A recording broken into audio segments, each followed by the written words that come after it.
Air cooler ছাড়া আসলে এখন সম্ভবই না, কারণ এসির বাজারে চলতেছে সিন্ডিকেট। দেখেন এখানে পানি, এই পানিটা কিন্তু নিচে যায়, এখান দিয়ে নিচে গিয়ে এই যে পেছনে হানি প্যাড আছে, হানিকম প্যাড আর কি, হানিকম প্যাডটাকে ভেজায়।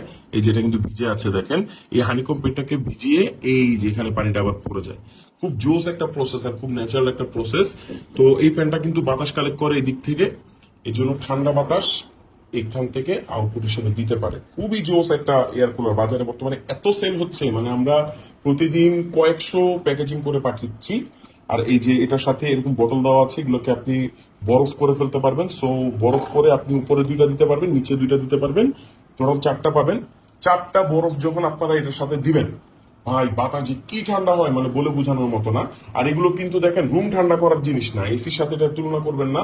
এটা মনে করেন 2-3 জন মানুষকে ইজিলি এটা বাতাস দিতে পারবে। দেখেন সুইং হচ্ছে, অর্থাৎ বাতাসের দিক থেকে দিক হচ্ছে।